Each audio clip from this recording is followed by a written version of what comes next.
Bismillahirrahmanirrahim. Gus Dur sejak lama mengajarkan satu hal penting tentang kehidupan, bahwa hidup tidak ditugaskan untuk bebas dari masalah. Hidup justru menguji manusia melalui kerutan-kerutan kecil dan besar yang memaksa kita belajar bersikap. Dalam salah satu ungkapannya yang kerap dikutip, Gus Dur mengatakan, hidup itu memang tidak untuk menyelesaikan semua masalah, tetapi untuk belajar menyikapi masalah dengan cara manusiawi.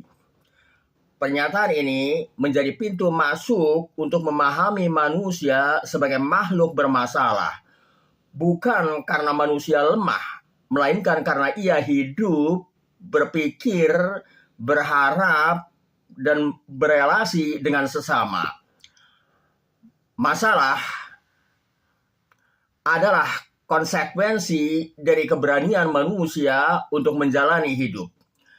Dalam kacamata Gus Dur, masalah bukan alasan untuk mengeluh tanpa henti, tetapi bahan baku untuk menumbuhkan kedewasaan sosial dan batin.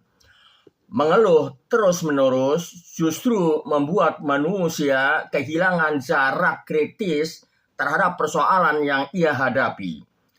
Sebab tidak semua masalah harus ditanggapi dengan kepanikan yang sama. Ibnu Athaillah As-Sakandari mengingatkan bahwa kejernihan menghadapi masalah hanya lahir dari ketenangan batin. Ma nafa'al qalba syai'un mithlu uzlatin yadkhulu biha maidana fikratin. Tidak ada suatu yang lebih bermanfaat bagi hati selain menyendiri sejenak untuk memasuki medan perenungan. Gus Dur sendiri sering mencontohkan hal ini dengan caranya yang khas. Tidak tergesa-gesa, tidak reaktif, bahkan kerap menyelipkan humor di tengah persoalan berat. Bagi Gus Dur, humor bukan pelarian, melainkan cara menjaga kewarasan agar masalah tidak membajak kemanusiaan. Namun, sikap santai ala Gus Dur tidak berarti abai terhadap tanggung jawab. Ada masalah yang memang harus segera diselesaikan. Ketidakadilan, kekerasan, penindasan, dan pengingkaran hak azazi tidak boleh ditunggu sampai selesai dengan sendirinya. Dalam konteks ini, manusia dituntut berani bertindak. Jean-Paul Sartre menegaskan, man is condemned to be free because once thrown into the world, he is responsible for everything he does. Manusia dihukum untuk bebas, karena sekali ia dilempar ke dunia, ia bertanggung jawab atas segala tindakannya. Masalah-masalah struktural dan moral menuntut keberpihakan, bukan keluhan. Gus Dur menunjukkan hal ini dalam sikap politik dan sosialnya. Tidak banyak berteriak, tetapi tegas dalam posisi. Di sisi lain, Gus Dur juga mengingatkan bahwa banyak masalah personal justru membesar karena terlalu dibesar-besarkan. Tidak semua persoalan layak dijadikan konflik terbuka. Ia pernah berujar dengan nada ringan namun dalam. Kalau semua hal dipersoalkan, hidup tidak akan pernah selesai. Pandangan ini sejalan dengan peringatan Imam Al-Ghazali tentang bahaya emosi yang tidak terkendali. Faidza ghalabatis syahwatu wal ghadabu amyal aqlu ambasiratihi. Apabila syahwat dan amarah telah menguasai, maka akal menjadi buta dari kejernihannya.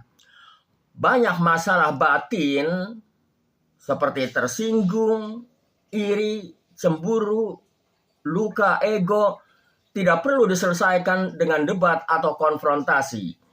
ia cukup dibiarkan mereda oleh waktu. Pemikir Muslim kontemporer Yasmin Mogahed mengungkapkannya dengan sederhana. Not everything that hurts need to be fought. Something heal when you stop touching the wound. Tidak semua yang menyakitkan harus dilawan. Sebagian luka sembuh justru ketika kita berhenti menyentuhnya. Dalam semangat Gus Dur, kebijaksanaan hidup terletak pada kemampuan memilah mana masalah yang harus dihadapi dengan keberanian dan mana yang cukup disikapi dengan kelapangan. Marcus Aurelius merangkum sikap ini.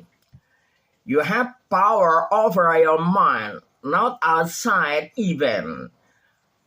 Engkau memiliki kuasa atas pikiranmu, bukan atas peristiwa di luar dirimu. Masalah yang dihadapi melatih tanggung jawab. Masalah yang dilepaskan melatih kebesaran jiwa. Keduanya sama-sama mendewasakan manusia.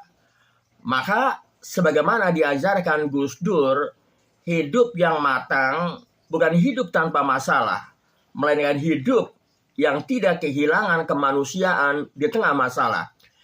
Seni hidup bukan mengeluh tanpa henti, melainkan memilah dengan jernih, agar masalah tidak menguasai manusia, tetapi justru membentuknya menjadi lebih bijak dan lebih manusiawi.